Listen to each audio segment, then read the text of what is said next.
कोणता असावा, पहिल्या दिवशी कोणता असावा, दुसरा दिवस कोणता असावा, एक मोठ्याने घालून दिलेली परंपरा. म्हणून आज 5व्या 6व्या दिवशी संतांचं वर्णन व्हावं या निमित्ताने सेवेकरिता निवडलेला अभंग.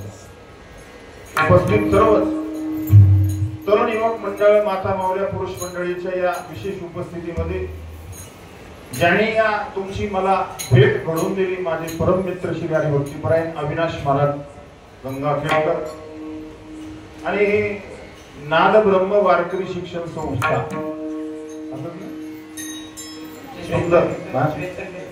चैतन्य गुरुकुल, ते आम्हाला जुनं नाव आठवतंय, म्हणजे नाद ब्रह्म चैतन्य गुरुकुल असे हे वारकरी शिक्षण संस्थेतील विद्यार्थी.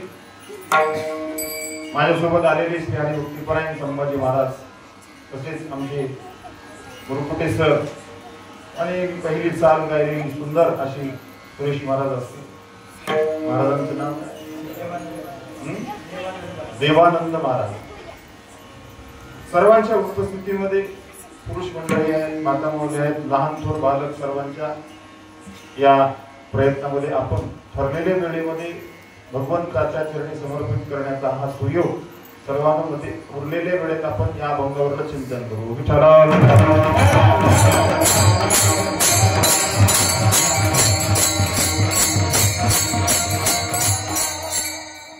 बघा किती सुंदर मुलं आहेत. तिकडे पाठीमागे काही बसले नाही का? आता फक्त माझ्याकडे लक्ष द्या. आता पाठीमागे तिकडे पाहू नका, नाही का? कारण सध्या त्यांचीच गरज आहे महाराज. कोणाची गरज आहे? हे उभा टाकलेत ना, यांची सध्या भविष्यासाठी गरज आहे. मी का सांगतोय? आपली संस्कृती टिकवून ठेवण्यासाठी यांची गरज आहे. कारण मी सांगता येणार नाही मला हे उद्या कलेक्टर होतात का, वकील होतात का, डॉक्टर होतात का, इंजिनियर होतात हे सांगू शकत नाही, नाही का? नाही, एखाद्या वेळेस महाराज होतील हेही सांगणार नाही बरं का सर. पण हे भविष्यात माझा असा अंदाज आहे, माणसं नक्की होती काय, माणसं मात्र नक्की झाल्याशिवाय राहणार नाही. आणि सध्या कोणाची गरज आहे? माणसाचीच गरज आहे. माणसंच कमी आहेत बघा. गंगाखेडमध्ये कमी आहेत का? जाऊ द्या, कॉलनीत आपल्या कमी आहेत का? पण तरीही सुद्धा माणसं होण्याची गरज आहे. कॉलनीतल्यानी सर्वांनी ठरवलं होतं चला कीर्तनाला जाऊ, पण का आले नाही? त्यांना भगवंताने बोलवलं, ठरवलं. इरादे लाखों बनते हैं, बन के टूट जाते हैं. कथा कीर्तन में वही आते हैं, उन्हें भगवान बुलाते हैं. देवानी बोलवल्याशिवाय येत नाही. आपल्या कॉलनीत कमी आहेत का? आलेल्या सर्वांना धन्यवाद देतो आणि शेवीला सुरुवात करतो.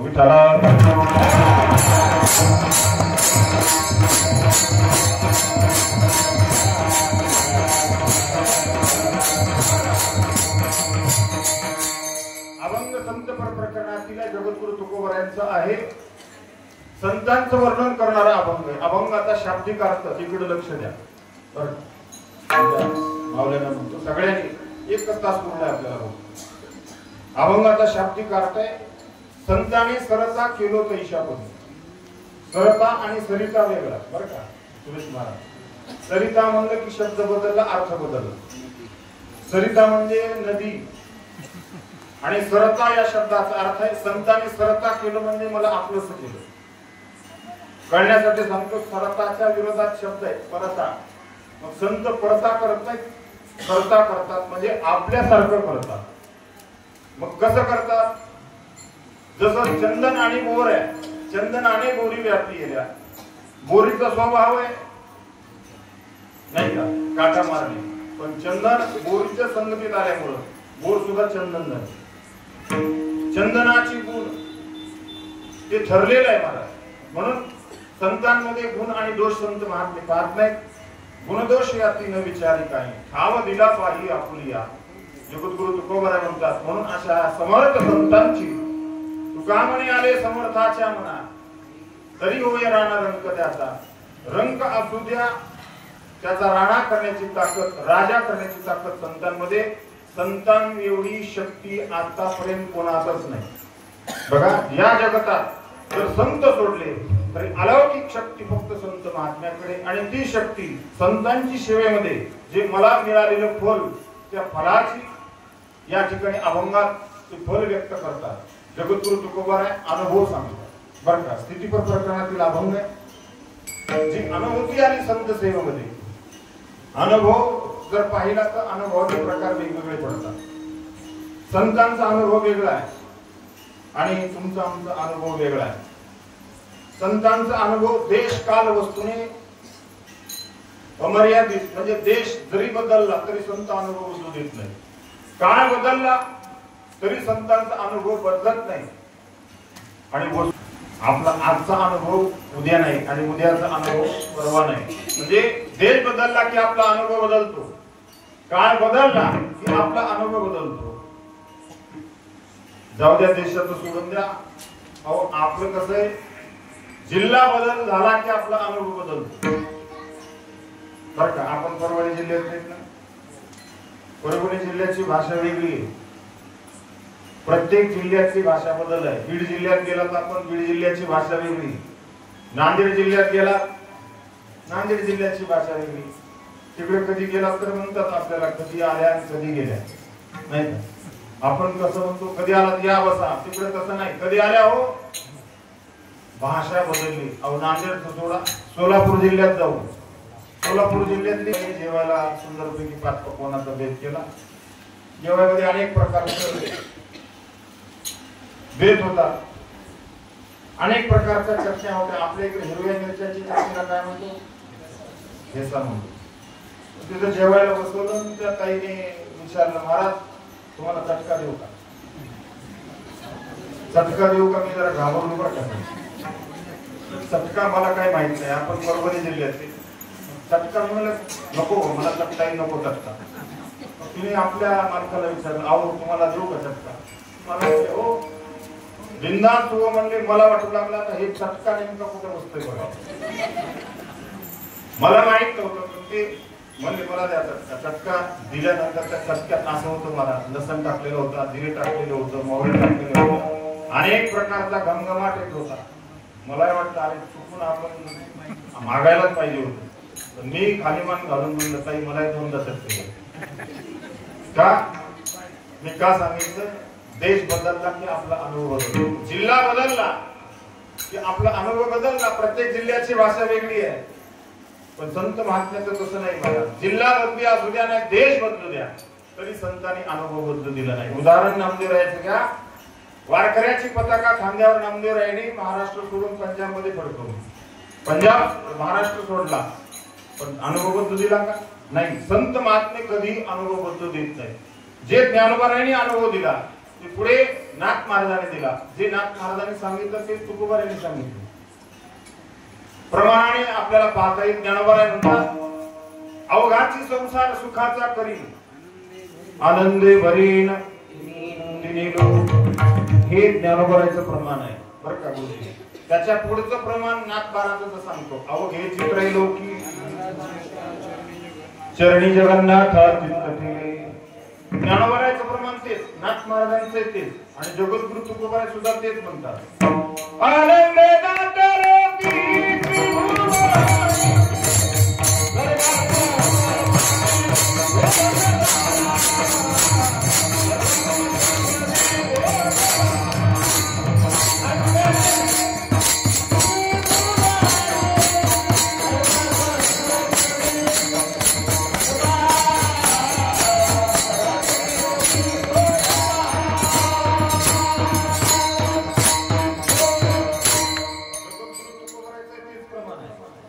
ज्ञानोबारायचं प्रमाण आनंदे भरीन तिन्ही लोक. नाथ महाराज म्हणतात अवघे चित्रैलोकी, आणि तुकोबाराय म्हणतात आनंदे दाटले ती त्रिभुवनी. इथं थांबायचं मला.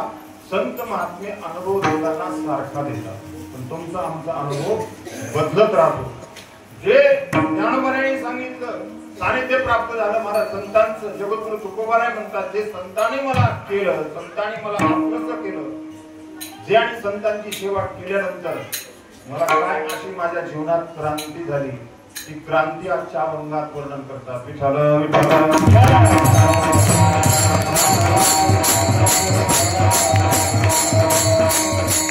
मनुष्य जीवन एवढं आनंदी राहायला पाहिजे. मनुष्य जीवनामध्ये माणसाला क्रांती करता येते. एवढा हा अनमोल भगवान परमात्मा त्यांनी कशासाठी दिला? हे मनुष्य देह दिला महाराज फक्त क्रांती करण्यासाठी दिला. क्रांती म्हणजे साधना करत करत जी स्थिती प्राप्त होते परमार्थात, आणि ती क्रांती वर्णन करण्यासाठी जगद्गुरु तुकोबाराय म्हणतात, या मनुष्य शरीरामध्ये माणसाला काय करता येत नाही. असाध्य ते साध्य करिता जायास कारण अभ्यास तुका म्हणे तुकोबाराय म्हणतात. या जीवनामध्ये क्रांती होते. अनेकांनी क्रांती केली, मला ते सांगायचं नाही. काय करता येत नाही. चहावाल्याला देशाचा पंतप्रधान होता येते महाराज, साधी क्रांती आहे का?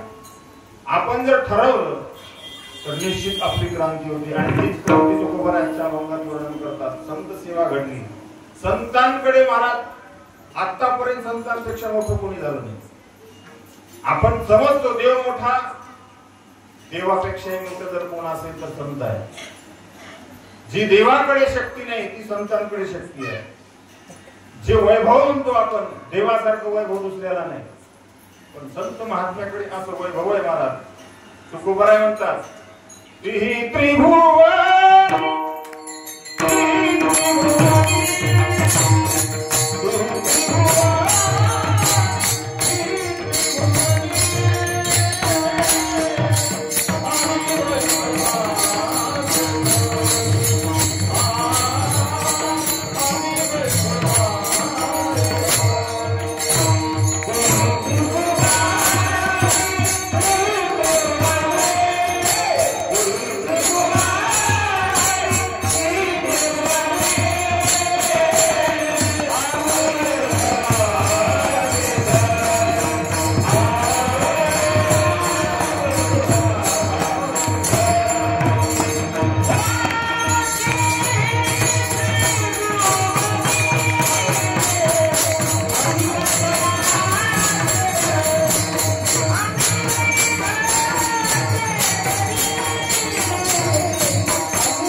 आम्ही वैभवाचे धनी. तुकोबाराय म्हणतात, त्रिभुवनात जर खरं वैभव कोणाकडे असेल तर आमच्याकडे. बघा, जे भगवान परमात्म्याकडे जे वैभव नाही ते आमच्याकडे. असं जगद्गुरु तुकोबाराय बोलत असताना तुकोबारायला बरीचशी मंडळी म्हणली, महाराज वैभव म्हणजे संपदा. तुमच्यासारखं वैभव तुम्ही वर्णन करता, मग तुम्ही एकदा तुमचा परिचय दिला. काय? आम्ही सदैव सोडती जवळी येतात जाऊ थोडती पुत्री घर राखी. मग आम्ही सदैव सोडते तुम्ही म्हणणारे, मग तुम्ही वैभवाचे धनी असं कसं म्हणता? वैभव म्हणजे श्रीमंती. सोप्या शब्दात संतांनी इतकी श्रीमंती जगात दुसऱ्याकडे कोणाकडे. श्रीमंताचं उदाहरण ज्ञानोबारायांनी दिले, लक्ष देऊन ऐका. ज्ञानेश्वरीमध्ये श्रीमंताचं उदाहरण दिलंय. कोणाला म्हणतात श्रीमंत? जो श्रीमंती झाकून ठेवतो त्याला. त्या खऱ्या श्रीमंताचं वर्णन केलंय. आतुडे आडवी आड्यता देवी हरवी नाना कुलवधू लपवी अवयवाचे. ऐका, कुलवान घराण्यातल्या नवरीचं एक उदाहरण दिलंय आणि श्रीमंताचं एक उदाहरण दिलंय. श्रीमंत काय करतो? आपली श्रीमंती झाकून ठेवतो, त्याला खरा श्रीमंत म्हणतात ज्ञानोबाराय. त्याचं खरं वैभव आहे. अरे एखादा तामसी माणूस आणि त्याने शांत राहावं ही क्रांती आहे, नाही का? एखादा रागीट माणूस आहे पण त्याने शांत राहायला पाहिजे, ती क्रांती आहे. एखादा श्रीमंत आहे पण श्रीमंताने आपली श्रीमंती झाकून ठेवली, ती क्रांती आहे. नाही तर आमच्यासारखी 5 ग्रामची अंगठी कप बोलते ना मला, नाही महाराजाला हे वाडा, महाराजाला ते वाडा, नुसतं नाही बोट पुढं करून नाही. आणि एखाद तेच जर बोट जर चोराच्या टोळीत सापडलं, मग ती अंगठी कुठं काढून घेऊन सांगता येत. श्रीमंताचं उदाहरण आहे. दुसरं राहिलेल्या निर्जोकात ऐका, कुलवान करण्याच्या मुलीचं उदाहरण म्हणजे नवरीचं उदाहरण. नाना कुलवधूल पवी अवयवात ती कुलवान करण्याची नवरी काय करते हो? आपलं अवयव झाकून ठेवते. श्रीमंताना श्रीमंती झाकली पाहिजे आणि कुलवान घराण्याच्या मुलीनं आपलं लग्न प्रसंगी अवयव झाकून ठेवलं पाहिजे. आपलं शरीर झाकलं पाहिजे. काही गोष्टी आहेत जीवनामध्ये महाराज, जेवण करताना आत जेवलं पाहिजे का बाहेर झाकून जेवलं पाहिजे. तसं कुलवान करण्यातल्या मुलीनं आपलं अवयव लग्न प्रसंगी झाकून ठेवलं पाहिजे. ती झाकून ठेवते ती कुलवान मानले जातात. ज्ञानोबारायचे शब्द नाना कुलवधूल पवी अवयवात. लग्न प्रसंगी भुरका घेण्याची पद्धत 700-750 वर्ष झालं. ऐका माझ्या दिदींनो, 700 वर्षाच्या अगोदर ज्ञानोबारायणी महाराज मुलीचे वर्णन केले. ज्ञानेश्वरी का भुरका घेते? प्रजाव देते. अंतरपाठ कशासाठी करतो आपण? बोला बोला. सगळे ब्रह्मचारी झाले? सगळे झाले झाले. एकदा झाले. माझं एकदा झाले. श्रीमंत काय धागा करतो का? लग्न प्रसंगी अंतरपाठ कशासाठी धरायचं? सुरेश महाराज एकमेकाला चेहरा पाहायचा नाही. मी आज सांगायला लोक नाही. अंतरपटा ते धरा दृष्टा दृष्ट वधूवरा न करणे. मग आता अंतरपाठ कुठं धरतो? आता धरणारे चुकले का? नवर चुकले महाराज. हा धरणारे चुकायले. ऐका, लक्ष द्या. शास्त्राने अंतरपाठ त्याच्यासाठी धरायला सांगितला का? येणाऱ्या संसारामध्ये महाराज विधी सांगितला. वधूवराने लग्न विधी होईपर्यंत एकमेकाचा चेहरा पाहायचा नाही. आणि आता कसं चालू आहे? जमलं की मोबाईल घेऊन गेले तर कसं चालू? तिकडून लगेच मोबाईलवर चालू. मला सांगायचं आहे, ज्ञानोबारायचे शब्द आहेत, लक्ष देऊन ऐका. लग्न प्रसंगी ती मुलगी आपलं शरीर झाकून ठेवते. नाही नख सुद्धा वर दिसू देत नाही. नख सुद्धा. नाना कुलवधूल पवी अवयवात. श्रीमंताचं वैभवाचं वर्णन केलं ज्ञानेश्वरीमध्ये. संत महात्मे म्हणतात योग्याची संपदा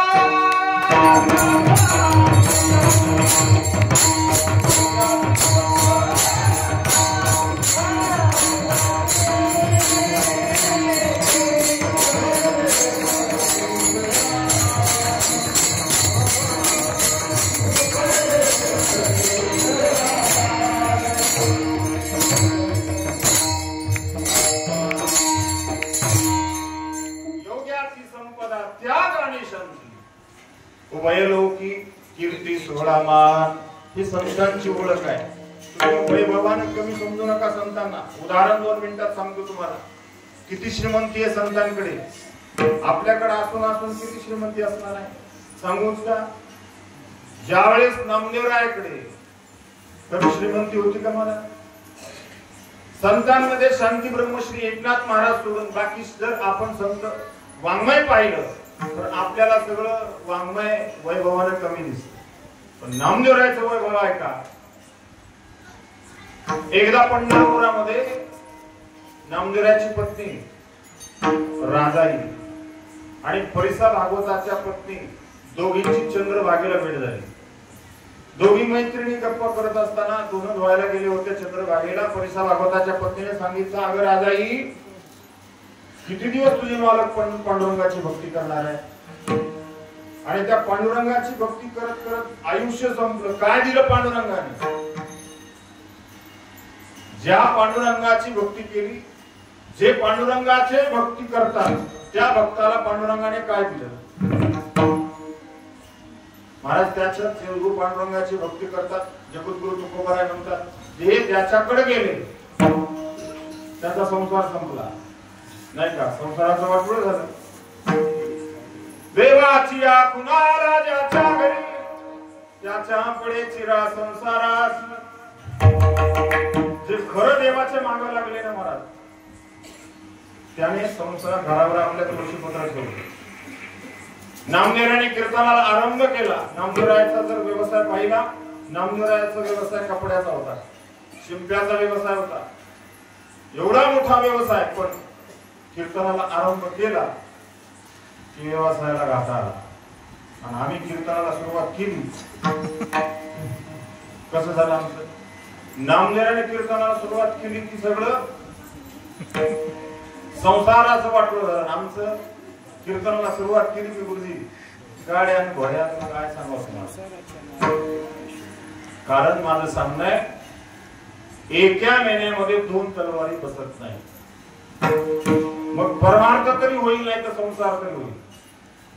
मग ज्याने खरं कीर्तन सुरू केलं त्याला संसाराला त्यागावं लागतं. नामदेवांनी संसार त्यागला. खूप मोठी श्रीमंती होती, श्रीमंती निघून गेली, नामदेवराय गरीब झाले. आणि एके दिवशी परिसर भागवताच्या पत्नीनं राजाला सांगितलं, राजाई काय दिलं पांडुरंगाने? मी सांगते ऐक. म्हटली काय सांग?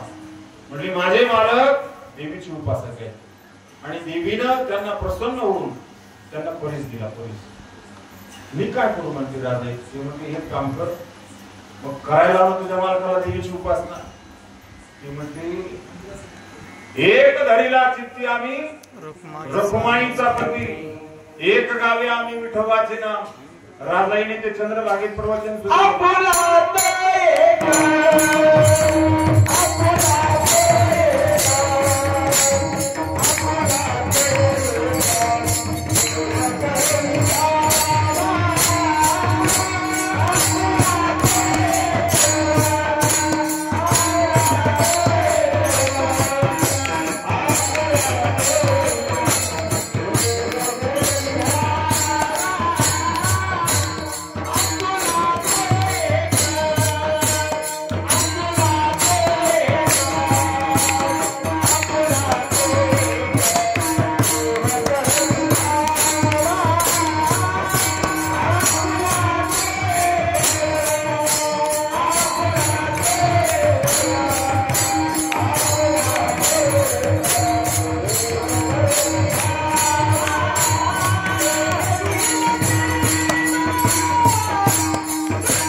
सांगितलं. आमचे मालक ऐकणार नाही. प्रत्येक परिसर भागवताच्या पत्नीने सांगितलं एक काम कर. ऐकत नाहीत ना, मग तुला मी 2 घटका परीस देते. 2 मिनिट परीस देते, जा घेऊन घरी. आणि जेवढं लोखंड आहे तुझ्याकडे त्याचं सोनं कर. राजाईला हा मुद्दा आवडला, पटला आणि राजाईने महाराज परीस घेतला. घरी आली. घरी आल्यानंतर जेवढं लोखंड होतं त्याला परिसराचा स्पर्श केला, लोखंडाचं सोनं झालं. नामदेवराय भगवान परमात्म्याच्या भजन करण्यासाठी भगवंताच्या दरबारात होते. भजन करून घरी आले. घरी आल्यानंतर महाराज नामदेवरायला असा सुगंध घरातून येऊ लागला, पुरणपोळीचा बेत. पुरणपोळी सणाला सुद्धा होणं मुश्किल. नामदेवराय म्हणतात आज कसं काय पुरणपोळीचा बेत चालू आहे? घरी आले. घरी आल्यानंतर बघितलं, राजाई आजचं वातावरण जरा वेगळंच दिसतंय, काय वेगळं? आणि तेव्हा राजाई म्हणते अहो बसा. जेवायला पाठ टाकला, बसायला पाठ टाकला, पुरणपोळीचा बेत समोर ठेवला. म्हणजे अगोदर जेवून घ्या. नाही नाही, अगोदर सांग पुरणपोळी कशी काय आली, कुठून आली, सांग तरी मला कळू दे काय झालं. अहो काय नाही, तुम्ही अगोदर तर जेवून घ्या. नामदेवराय म्हणतात अगोदर सांग. सांग म्हटल्यानंतर पळत पळतच घरात गेली. उतरणी होती, पण उतरणीच्या खालच्या माडक्यात ठेवलेला परीस होता. आणि पळत जाऊन महाराज उचलला आणि ते हातात नामदेवरायच्या दिला. नामदेवरायने घेतला, हात भिरकावला, चंद्रभागेत फेकून दिला.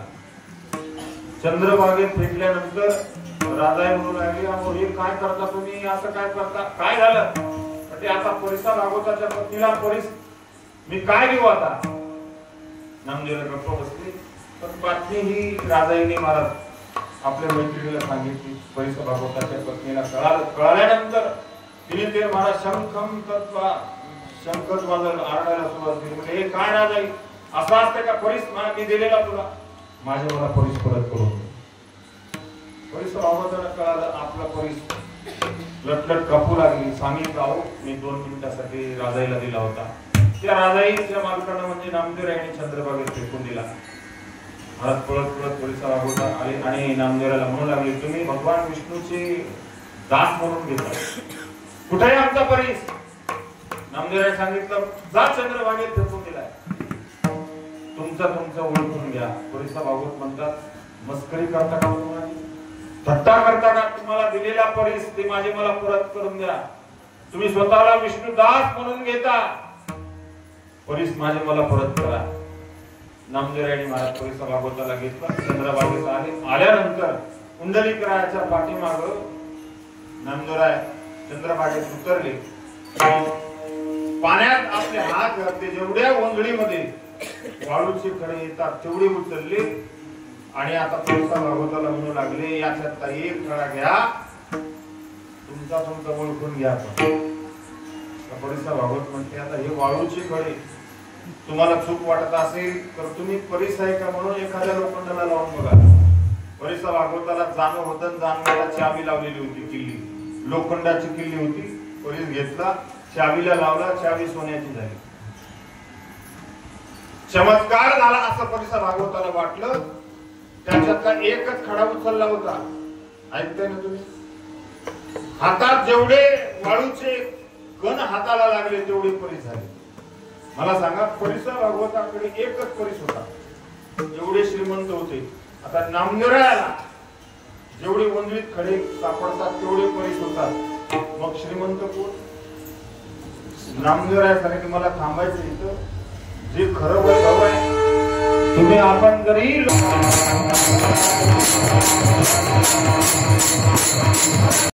कितीही जरी आपण संतांचा शक्त्या पाहिल्या, शक्ती पाहिलं, अलौकिक भक्ती पाहिजे असेल संतांकडे पाहिजे, ब्रह्मज्ञान पाहायचं असेल संतांकडे पाहिजे, वैभव पाहायचं असेल तर संतांकडे पाहिजे. देवापेक्षाही श्रेष्ठ संत आहे. निमित्त सांगितलं देवते संत, देवते संत. निमित्त त्या प्रतिमा, देवाचं कार्य वेगळं आहे आणि संतांचं कार्य वेगळं आहे. वैराग्य आहे का देवाकडे? बोला बोला, आहे का? नाही सापडणार. पण संतांकडे वैराग्य आहे. एवढं वैराग्य बघा, तुम्ही कथा ऐकली असेल. फक्त राखा बंका हे दोघं पती पत्नी, त्यांची एक मुलगी, तिचं नाव बंका होतं. त्यांच्याकडचं वैराग्य सांगतोय. महान संत होऊन गेले पंढरपुरातले राखा आणि बंका. एके दिवशी चंद्रभागेला प्रदक्षिणा केली, कुंडलिकरायाला प्रदक्षिणा केली. भगवान पंढरी देवाचं दर्शन घेण्यासाठी राखा बंका तिघे निघाले पुढे. वाटेने चालत असताना मी वैराग्य सांगतो. पुढे चालत असताना पहिल्या वेळेस काही रोड वगैरे काही नव्हतं आणि चालत चंद्रभागेच्या पुढे निघाल्यानंतर कुठला की कोण्या सावकाराचा दागिना खाली पडला होता. दागिना पडला. राखा ओंकाने बघितलं, अरे हे कोण्या माणसाचा दागिना पडला, कोण्या श्रीमंताचा दागिना पडला. म्हणून त्याने ओंजळभर माती घेतली आणि त्या दागिन्यावर टाकली. काय केलं? ओंजळभर माती घेतली, दागिन्यावर टाकली. का टाकली? त्यांना वाटलं माझी मुलगी अल्लड आहे, 5 ते 6 वर्षाची बंका होती. अल्लड असल्यामुळे ती एखाद्या वेळेस ह्या दागिन्याला बघून ती दागिना उचलेल आणि खिशात घालेल. वैराग्य सांगतो, वैराग्य. 10 रुपयाची नोट कोणी सोडणार रस्त्यावर, कोणी जर दुसऱ्यानं बघितली तर लगेच म्हणते नाही नाही ह्याच्यात 5 रुपये द्यावा लागेल. आणि 5 रुपये खिशात तू कमवून बघ, ते आपलेच का? नाही. पण राखा ओंकाने ते दागिना बघून गोंधळवर माती त्याच्यावर टाकली. माझ्या मुलीनं हा दागिना उचलू नाही म्हणून पुढे निघाले.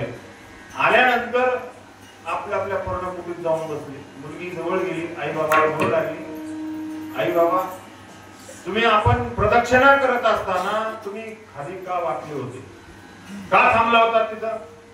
त्यांनी सांगितलं, अरे बंका कोण्यातरी माणसाचा दागिना पडला होता, ती दागिना तू उचलशील म्हणून आम्ही त्याच्यावर माती टाकली. बघा एवढंच वैराग्य नाही, माती टाकून एवढं वैराग्य नाही. ती बंका पुढे काय म्हणाली, आई बाबा तुम्ही पांडुरंगाची आजपर्यंत भक्ती केली, आजपर्यंत भक्ती केली, तरी तुम्हाला भक्ती प्राप्त झाली नाही. मला असं वाटतंय, आश्चर्य वाटतं मला आई वडिलाला. वयाच्या 5व्या वर्षी बंका असं बोलायला लागली, काय तुम्हाला भक्ती मिळालीच नाही, तुम्हाला परमार्थ कळाला नाही. त्यावेळेस बंकाने सांगितलं, अरे तू असं का म्हणते, का खाली वाकला होता, अरे दागिन्यावर माती टाकली. मग त्यावेळेस ती बंका बोलायला लागली, मातीत आणि सोन्यामध्ये तुम्हाला भाव कळतो, मला असं वाटतं आणखी तुम्हाला भक्ती प्राप्त झाली नाही. आणि संतांसाठी दागिना सोनं म्हणजे काय आहे, मातीच आहे महाराज. आम्ही तेरे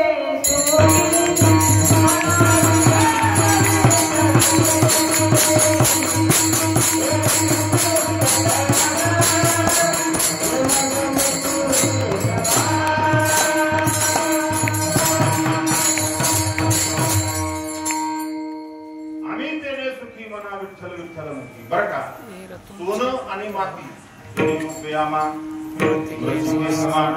माणिक पाषाण खडी जैसे, हे संतांचं अलौकिकत्व आहे, संतांची शक्ती आहे, याला वैराग्य म्हणतात. पण असं किती जरी आपण उपमा पाहिल्या संतांकडे तरी कमीच आहे. वैभव पाहायचं असेल संतांकडे पहा, वैराग्य पाहायचं असेल, वैराग्य संतांपेक्षा जगात दुसरे मोठं कोणी नाही. ब्रह्मज्ञान संतांकडे, भक्ती संतांकडे. म्हणून संतांपेक्षा जगात दुसरं कोणतं मोठं नाही. जगामध्ये 3 गोष्टी मोठ्या आहेत, एक देव, दुसरी देवमान्य संत आणि तिसरी गोष्ट देवाचं नाव विठ्ठल.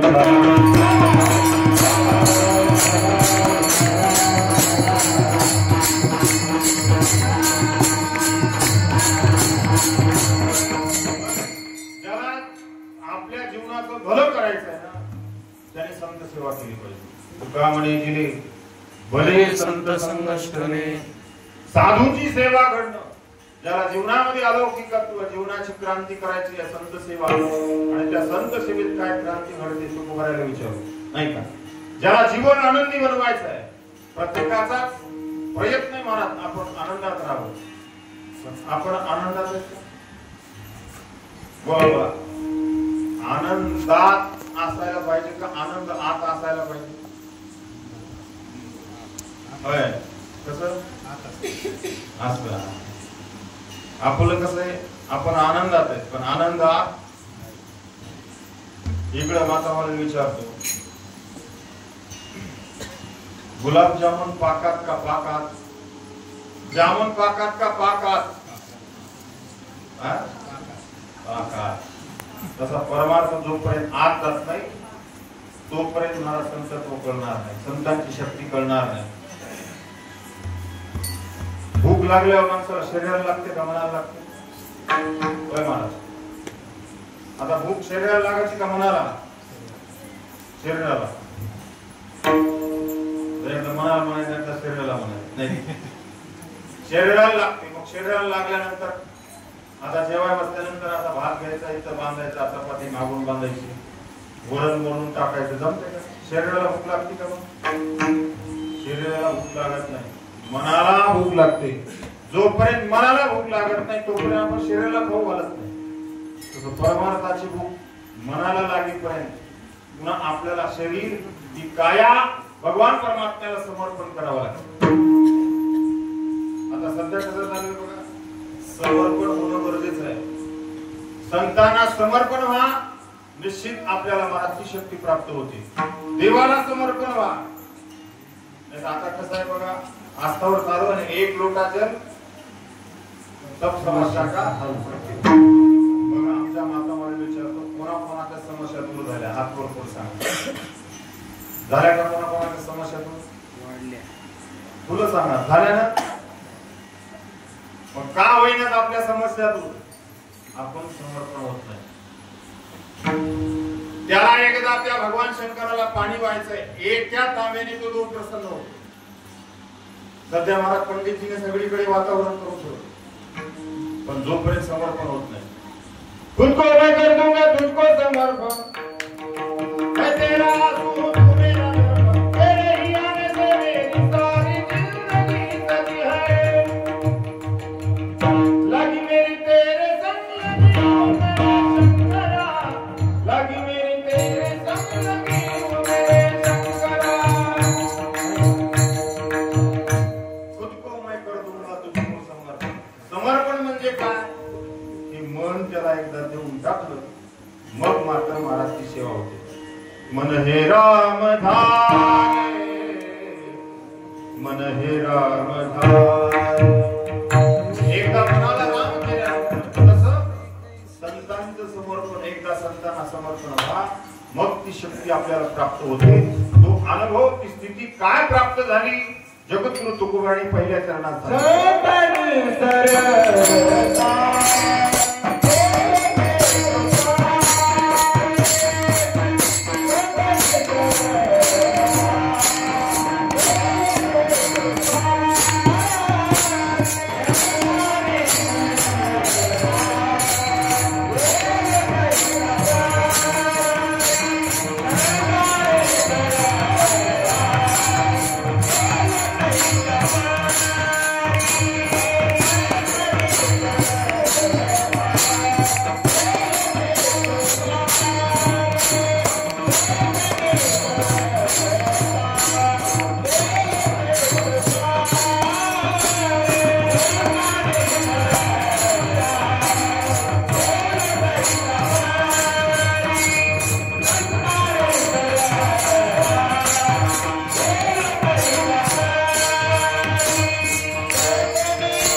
प्रगट झाली जो अनुभव आला ते आजच्या अभंगाच्या पहिल्या चरणात सांगितला काय सांगतात संताने सरता केलो देशापरी संताने मला आपलंसं केलं मला देव आपलंसं करत नाही मला देव कोणाला आपलंसं करतो भक्ता राखे पायापासी दुर्जनासी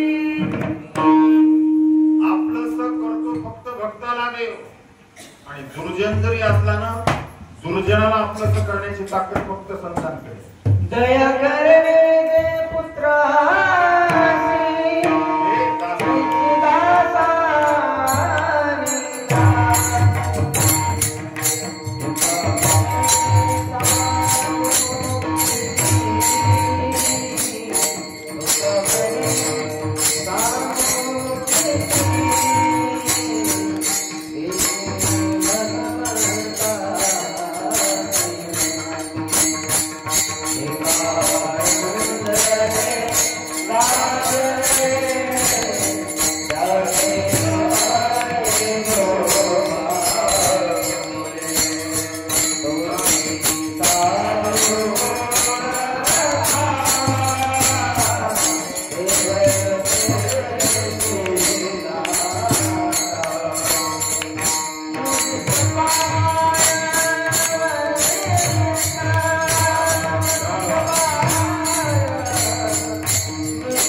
दासा आणि दासी बरं का जे गांजले गांजले त्याशी म्हणे जो आपले मी मला सांगायचं एवढं सामर्थ्य फक्त संतांमध्ये दुर्जनाला सुद्धा आपलंसं करणं दया जर कोणाकडे पाहायचे असेल फक्त दयावान संत आहे दया देव करत नाही फक्त संत करतात एक ठिकाणी तुकोबरा म्हणतात दयेचे आगर कृपेचे सागर दया निरंतर तुम्हापाशी बरं का दयेचे आगर आगर कशाला म्हणतात बस स्टँडला गेला बस स्टँडला गेल्यावर आगर करते तिथं एक बस तिथं थांबती त्याला बस स्टँड म्हणतात आणि बिघडलेली बिघडलेल्या बसा कुठं जातात एसटी आग्रामध्ये बिघडलेल्या बस मग कोणाला कोण नीट करतो मेकॅनिक नीट करतो मग मेकॅनिक कोण आहे आजचे संत आहेत आणि बिघडलेले एसट्या आपणच म्हणा की बिघडलेले एसट्या दुरुस्त करण्याचं काम संत करतात दयेचे आगर कृपेचे सागर दया निरंतर संतापाशी मला दयेचे आगर आहे मला काय सांगायचंय ही सामर्थ्य फक्त संतांमध्ये जर सामर्थ्य पाहायचं असलं ऐसा तू समर्थ ब्रह्मांडाचा धनी जगाचा मालक तो सामर्थ्यवान आहे आणि दुसरे संत आहे बरं का धन्य तू कोबा समर्थ जेने केला हा पुरुषार्थ सामर्थ्य सांगतो सामर्थ्य किती सामर्थ्य संतांमध्ये ज्ञानोबा एकदा आळंदी सिद्धपीठात गेले सिद्धपीठातून आळंदीत आणि सकाळी सकाळी होता कुंभार मावशीच्या घरी गेले सामर्थ्य कुंभार मावशीला मांडे भाजण्यासाठी खापर मागू लागले घोड्यावर बसून पगडीवाले काका समोरून बघितलं अरे एवढ्या लवकर कुठे कोण आहे तिकडं ज्ञानोबा म्हणतात काका मी आहे ज्ञाना घोड्यावर खाली उतरले पायात जोडा होता बारे बंदी घातलेली होती डोक्यावर पगडी होती उतरून विचारू लागले का आला एवढ्या लवकर काका दिवाळी येणं आली जवळ आहे मुक्ताई इच्छा झाली होती मांडे बांधायची मांडे खायची एवढ्या लवकर सकाळी सकाळी एवढं बोलतात ते काका महाराज संन्यासाची काठी संन्यासाची तुम्ही तो आम्हाला एवढ्या सकाळी तोंड दाखवलं नाही मिळत तुम्हाला खापर थोडक्यात सांगू द्या खापर सुद्धा मिळू दिलं नाही ज्ञानोबाला लोकांनी घेऊ दिलं नाही वापस आली सिद्धपीठात आणि आल्यानंतर कर्णपोकळी लावून घेतली आणि लावल्यानंतर आता मात्र ज्ञानोबा यांनी मला आपल्या गुडघ्यामध्ये डोकं घालून रडायला सुरुवात केली रडू लागले रडत असताना मुक्ताईने पाहिलं आणि तेव्हा मुक्ताई म्हणते मला का रडतोय असं कोणतं दुःख झालं तुला काय झालंय अरे आई आपली आई जाताना आईने सांगितलं होतं मुक्ता ज्यावेळेस तुला जर डोळ्याला पाणी आलं तर जगापुढे रडू नको मला तुला सांगून जाता येणार नाही महाराज विठ्ठलपंत आणि रुक्मिणी 4 भावंडाला सोडून रात्रीच देहांत प्रायश्चित्त केलं मुलाला सांगता येणार नाही मग पत्र लिहिलं होतं रुक्मिणी आई साहेबांनी आणि मुक्ताच्या उशीला ठेवलं होतं त्या पत्रात लिहिलं होतं त्या आईनं ते जर कधी रडण्याचा प्रसंग आला भविष्यात तर मी नसणार आहे त्या आठवलं महाराज ते पत्र लिहिलेलं मुक्ताईला मुक्ताई आता ज्ञानोबाला म्हणू लागली दादा काय रे दादा आणि तू कर्णकुटी लावून एकटाच रडतोय आईने सांगितलं होतं तुझ्या कुशीत जाऊन रडायचं आणि आमच्या अगोदर तू रडतोयस आता आम्ही कोणाच्या कुशीत जाऊन रडायचं 6 वर्षाची मुक्ता ज्ञानोबाला बोलू लागली रागाला तरी समजत अरे जगाचा अपराध सहन करण्यासाठी आपण जन्माला आलो विश्वरागे धावे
योगी पावन मनाचा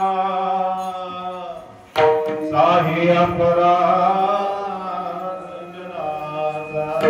मुक्ताई म्हणते दादा जगाचा अपराध सहन करण्यासाठी आपण जन्माला आलो. जगाचा राग येतो का? विश्वरागे झाले वन्नी संती सुखे भावे पाणी. आता मी कोणाच्या कुशीत जाऊन रडावं मुक्ताई बोलत असताना वयाच्या 5व्या 6व्या वर्षी मुक्ताईने सांगावं मग आता आम्ही कोणाच्या कुशीत जाऊन रडावं. मांडे खायची होती, इच्छा होती.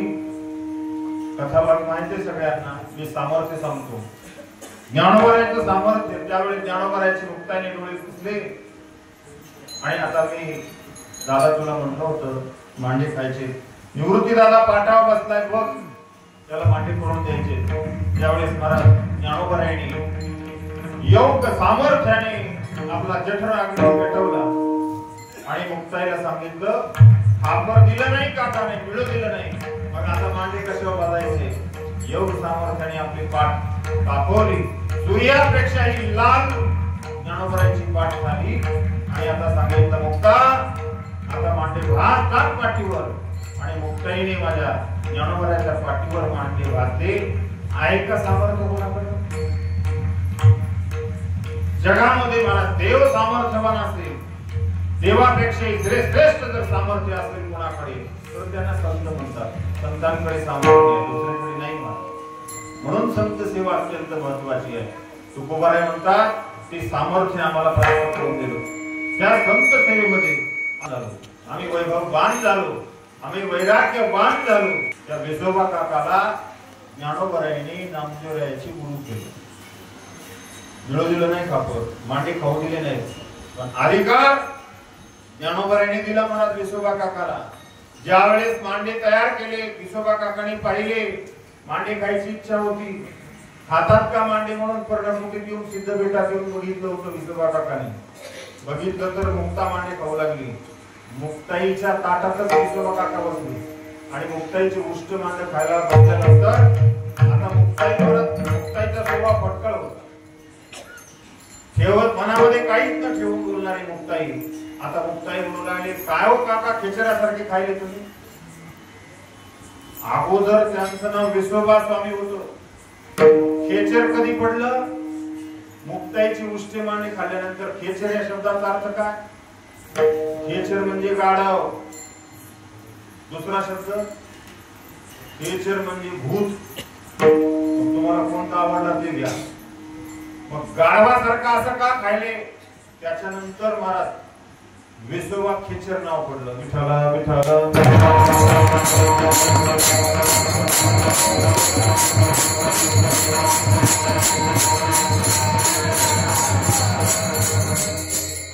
योग सामर्थ्य. बरेच जणांनी संतांकडे पाहत असताना चमत्कार दृष्टीने पाहायचं नाही. संतांकडे अलौकिक सामर्थ्य आहे, संतांकडे अलौकिक शक्ती आहे. प्रत्येक आपण जर उपमा पाहत गेलो त्याच्यापेक्षा पुढची उपमा सांगेल आपल्याला. भगवान परमात्म्याने बैलाची धार काढली का नाही? काढली का नाही? मला बैलाची धार कशी काढली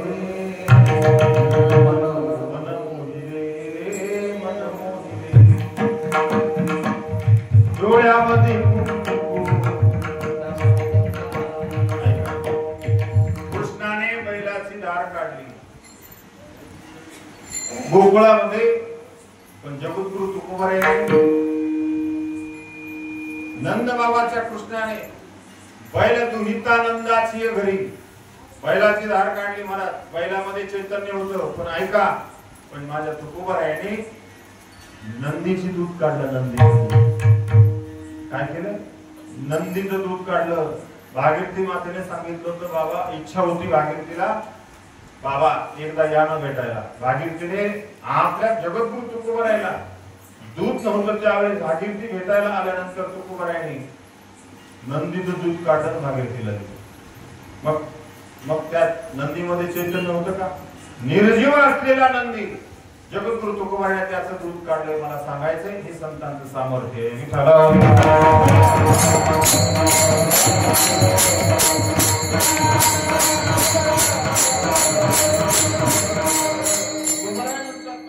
असं सामर्थ्य संत सेवेमध्ये मला प्राप्त झाला. हा अनुभव जगद्गुरु तुकोबाने सांगितला. संताने करता केलो तैशापरी चंदनाने बोरी व्यापिल्या. दृष्टांत दिला जसं चंदन बोरीला व्यापल्यानंतर बोर ठेवत नाही, ते चंदन रूप करून टाकतं.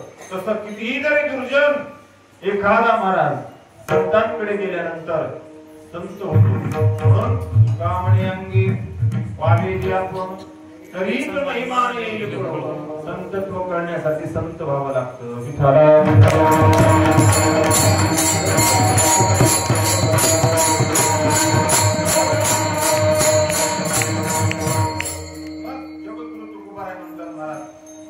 देवाचं कार्य वेगळं, संतांचं कार्य वेगळं आणि तुमचं आमचं कार्य वेगळं. देवाचा हेतू वेगळा, देवाची कृती वेगळी, संतांचा हेतू वेगळा, संतांची कृती वेगळी. तुमचा आमचा हेतू वेगळा आणि कृती तर वेगळी. काय असं देवाचा हेतू? भक्ताचं रक्षण करणं, दुर्जनाचा संहार करणं ही कृती आहे. संतांचा हेतू काय? जगाचं कल्याण व्हावं, नाही का? जगाच्या कल्याणा संतांच्या विकृती. या इथं आल्यानंतर कृती म्हणजे कर्म. वैकुंठात येऊन इथं कृती करतात. काय गरज आहे संतांना? तुमचा आमचा उद्धार व्हावा. हेतू वेगळा. तुमचं आमचं कसं आहे? आपलं हेतू वेगळा, कृती वेगळी. एकदा काय झालं बघा, एका श्रीमंताची गाडी फसली. 4 चाकी गाडी महाग होतं. साहेबाची गाडी फसल्यानंतर बेजार झाली. ढकलून ढकलून ढकलून ढकलून काय गाडी काही निघत नव्हती. म्हणून 4 चौघ तिकडून पोर आलेले दिसले. आवाज दिला, पोरं जवळ आले. मुलांनी मला ढकलून गाडी काढून दिली. ढकलून गाडी काढून दिली आणि त्या साहेबाला वाटलं, वा रे वा, किती कोणाचे पोर आहेत तुम्ही, कोणाचे मुलं आहेत रे? तुमच्या आई वडिलांनी एवढा संस्कार चांगला दिला. अरे मी सकाळपासून इथं गाडी ढकलून ढकलून परेशान आहे. चिखलात फसलेली गाडी निघत नाही. तुम्ही चांगलं काम केलं. म्हणून बक्षीस म्हणून त्या साहेबांनी 500 रुपये चौघाला दिले. चांगलं काम केलं बाबा तुम्ही. पण आता ठीक आहे, आता पावसाळा होता, गाडी फसली. पण तुम्ही उन्हाळ्यात काय करता रे? ते म्हणजे आम्ही उन्हाळ्यात रस्त्यावर पाणी सोडून गाड्या फसवतो. हेतू आणि कृती सांगतो. हेतू काय होता पोरायचा? त्यांचा हेतू चांगला होता ना, गाडी फसलेली काढून देणं. आणि कृती काय होती? राष्ट्राचा नोटा काढणं. संतांचा हेतू कसा आहे का? संत जगाचं हित करण्यासाठी तिथे येतात. आणि कृती म्हणजे कार्य काय करतात? तर तुमचा आमचा उद्धार करतात. थोडं मोठं अलौकिक संतांमध्ये. आणि ते संत मला प्राप्त झाले, लाभले. सापडविले वाटे जाता गंगा स्नान, मस्तकी तो जाण ठेवी लागतात. तुकोबाराय म्हणतात, गंगेला सहज गेला तो हात माझ्या मस्तकावर पडला. आणि मस्तकावर पडल्या पडल्या क्रांती झाली. माझ्या भाव बदल झाला. आणि तो भाव तुकोबाराय म्हणतात, अहो माझा प्रापंचिक जीवन बदललं, पारमार्थिक जीवनामध्ये पदार्पण झालं. संतांची सेवा घडली. संतांनी नाही अनेक प्रकारच्या शक्ती मला प्रदान करून दिल्या. मला सांगायचं म्हणून संताने करता केलो तैशापरी. मग संत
ठाव दिला पायी आपुलिया, ठाव दिला पायी आपुलिया या शब्दाचा अर्थ आहे महाराज सुलतान महाराज माझ्यावर कृपा केली. काय भाव तुको भरायचा बघा.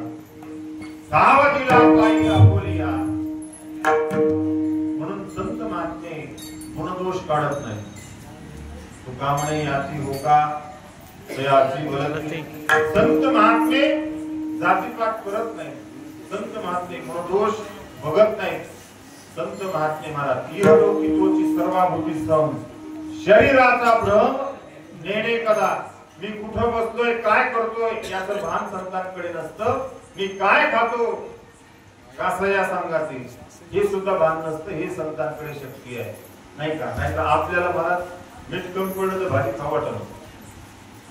मीठ भाजीला लागतं का तुम्हाला? आमच्या माता विचारतो भाजीला मीठ लागतं का तुम्हाला लागतं? भाजीला लागते का तुम्हाला लागतं? आपल्याला लागतंय म्हणतात. भाजीला लागत नाही तुम्हाला लागत नाही. चवीला लागतंय मीठ नाही का. कशाला लागतंय? चवीला लागतंय. विठाला विठाला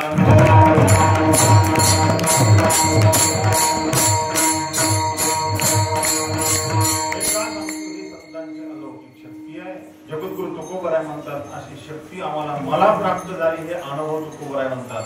मग जगद्गुरु तुकोबरायचा 3 प्रकारे दर्शन करता येईल. संसारी तुकोबराय, साधक तुकोबराय आणि सिद्ध तुकोबराय. साधक अवस्था उद्धार पावेल काय कृपा केली नारायण ऐसे संत जन बळा समाधान चित्त माझे. प्रीती लागे पंढरीनाथा जीवा लागली तळमळ व्यथा. कधी कृपा करीसी देणे. भगवान परमात्मा म्हणतात कधी कृपा करतात. हे साधक तुकोबराय. आणि सिद्ध तुकोबराय म्हणजे आता निश्चिंतीने पावलो विसावा. ही जगद्गुरु तुकोबरायची सिद्ध अवस्था. आणि ती सिद्ध अवस्था संतांच्या सेवेत प्राप्त झाली. आणि साधक ही अवस्था, संसारी ही अवस्था. मी या संसार रूपी मध्ये महाराज रंग होतो. आणि आता परमार्थाला लागल्यानंतर सामर्थ्य वैभव मला प्राप्त झालं. मी राजा झालो. तुकोबरायांनी शेवटच्या चरणात सांगितलं.